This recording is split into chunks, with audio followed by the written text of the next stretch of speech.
Point वो है EBITDA margins के ऊपर, जो कि हम देख रहे हो 19.4% जो हम देख रहे हैं टारगेट था वो 17% बाय FY27। बट अभी सर जो ये मार्जिन्स का नंबर देख रहे हैं, क्या ड्राइविंग फैक्टर रहा मार्जिन्स के फ्रंट पर और कितना सस्टेनेबल आप देख रहे हैं और अभी आगे चलकर क्या टारगेट है? Thank you madam. सबसे पहले तो मार्जिन्स की जहाँ तक बात करूँ, देखिए sustainable margin level stand alone transformer में 17 से 18% का है। इस क्वार्टर के अंदर कुछ हमें हाई मार्जिन ऑर्डर्स थे, इस वजह से मार्जिन 1 से 1.25% ऊपर है। बट हम सस्टेनेबल लेवल पे जो बात कर रहे हैं वो हमारा मार्जिन करीब 17 से 18% के आसपास रहेगा। जी डेफिनेटली। आगे सर रेवेन्यू के फ्रंट पर भी हम देख रहे हैं सर, यहाँ से मोर देन 2000 करोड़ जो कि हम देख रहे हैं 56% ऑन वाई बेसिस जो हम यहाँ से इंक्रीज होता देख रहे हैं। कैसे सर आप देख रहे हैं, अगर रेवेन्यू के फ्रंट पर अगर देखें तो आप क्या व्यू शेयर करना चाहेंगे यहाँ से? मैडम सबसे पहले तो मैं आपको बता दूं कि पिछले साल की शुरुआत में हमने एक विजन बनाया था कि अगले 3 फाइनेंशियल ईयर में हमें 8000 करोड़ के रेवेन्यू पे पहुंचना है। और उसका सबसे पहला टारगेट बेंचमार्क हमने बनाया था कि FY24-25 में 2000 करोड़ का रेवेन्यू हम अचीव करें, और सक्सेसफुली हमने वो अचीव किया है।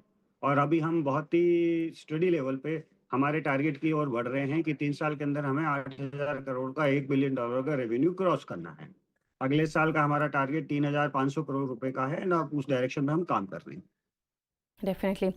आगे सर जानना चाहेंगे वर्किंग कैपिटल साइकिल के फ्रंट पर अगर जानना चाहेंगे राजोरा सर, वो आप कैसे इन कमिंग 100 to 120 डेज आप कैसे देख रहे हैं वर्किंग कैपिटल साइकिल? मैडम अगर आप मेरी इस बार की बैलेंस शीट का एनालिसिस करोगे तो हम 125 दिन के वर्किंग कैपिटल साइकिल पे तो ऑलरेडी खड़े हैं। तो 110 से 120 दिन का अचीव करना कोई बड़ी बात नहीं है, क्योंकि अब जिस तरीके से हम काम कर रहे हैं, जिस तरह से हमारे रिसोर्स यूटिलाइज हो रहे हैं, और जिस तरीके से हम कलेक्शंस पे और इन्वेंट्री को मोबिलाइज कर रहे हैं, मैं समझता हूँ बहुत जल्दी हम 100 से 110 दिन के वर्किंग कैपिटल साइकिल पे पहुंच। ओके। आगे सर जानना चाहेंगे यहाँ से जो न्यू कैपेसिटी टू ऑपरेशनलाइज यहाँ से जो मई में होने वाला है, तो वो आप कैसे देख रहे हैं? How quickly will you ramp up, और आगे चलकर अगर देखें तो how will capacity utilisation progress, आप कैसे देख रहे हैं? मैडम जो नया कैपेसिटी हमारा मई में आ रहा है, उसका यूटिलाइजेशन हमें Q2 से रिफ्लेक्ट होना शुरू हो जाएगा। और कैपेसिटी रैंप अप की जहाँ तक बात कर रहे हैं, हम एक एडिशनल 22,000 MVA का एक्स्ट्रा हाई वोल्टेज में एक्सपेंशन कर रहे हैं। वो अगले साल की शुरुआत के अंदर हमें उसकी अवेलेबिलिटी मिल जाएगी। इस साल हम 80% लेवल पे टारगेट कर रहे हैं, और मोस्ट प्रोबेबली हम 80% प्रोडक्शन लेवल पे पहुंच जाएंगे। ओके। और जो हम देख रहे हैं सर इंक्वायरीज अंडर नेगोशिएशन जो हमने देखी है, सिग्निफिकेंट बम्प अप इसमें देख रहे हैं, तो ये डिमांड कहाँ से आ रही है, और breakup in terms of demand from utilities and industrial customers आप कैसे देख रहे हैं, अबव 220 kV और बिलो 220 kV? मैडम जहाँ तक डिमांड की बात है, हर सेक्टर से डिमांड आ रही है, पर्टिकुलरली 220 kV अबव पे डिमांड बहुत बहुत ज़्यादा है। और न केवल हमें सेंट्रल यूटिलिटीज़ और स्टेट यूटिलिटीज़ की डिमांड्स आ रही हैं, बट इसके साथ साथ हमारे को EPCs as well as industrial customers की डिमांड भी बहुत आ रही है। सो ये एक सिग्निफिकेंट लेवल की ग्रोथ है, और सिग्निफिकेंट लेवल की इंक्वायरीज है जो ग्रो हो रही हैं।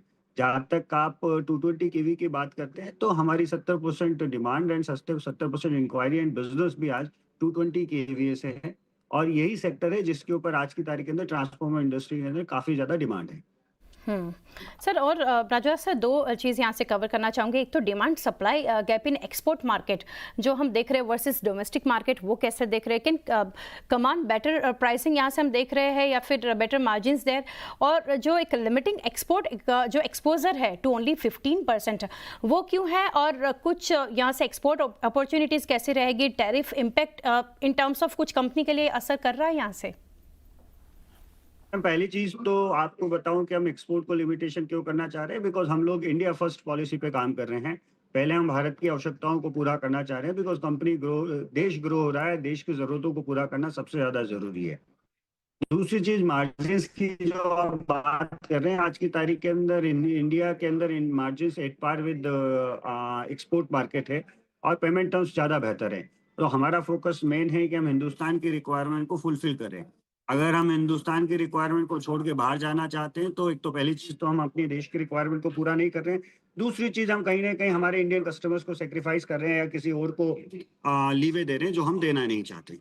सो इस तरह से ये है। जहाँ तक टैरिफ का इम्पैक्ट है, टैरिफ का इम्पैक्ट हमारी इंडस्ट्री में कुछ भी नहीं है। कुछ भी नहीं है बिकॉज़ स्ट्रैटेजिक आइटम्स जो हैं टैरिफ से एक्सेम्प्टेड हैं और ट्रांसफार्मर एक स्ट्रैटेजिक आइटम की श्रेणी में आता है। और हम जो बात कर रहे हैं मैडम, पहले फोकस हिंदुस्तान में करते हैं, उसके बाद में एक्सपोर्ट में हम स्पेशल जो प्रोडक्ट्स हैं, उन्हीं में हमारा एक्सपोर्ट का एम्फेसिस है और हम वहीं रहना चाहते हैं। इससे ज़्यादा हम बढ़ना नहीं चाहते।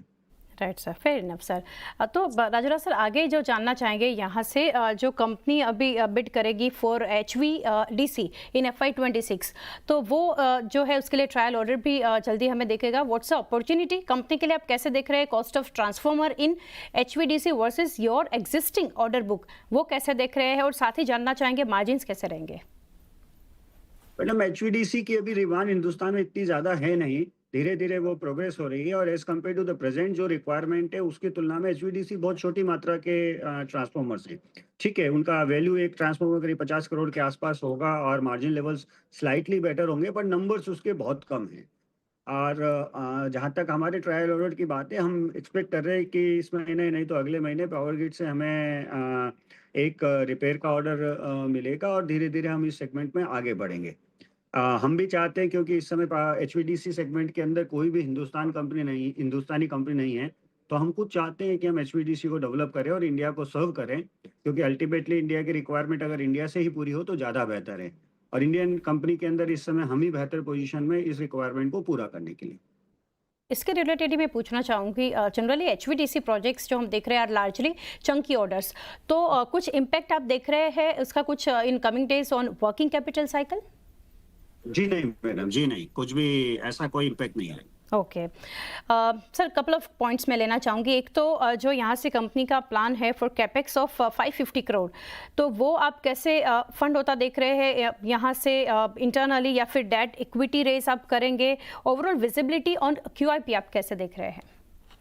मैडम, जो भी हम कैपेक्स कर रहे हैं वो सब हम इंटरनल रिसोर्सेज से ही कर रहे हैं। पिछले साल हमने एक 500 करोड़ रुपए का QIP रेज किया था, तो सिग्निफिकेंट पोर्शन उसका आज हमारे पास में अवेलेबल है।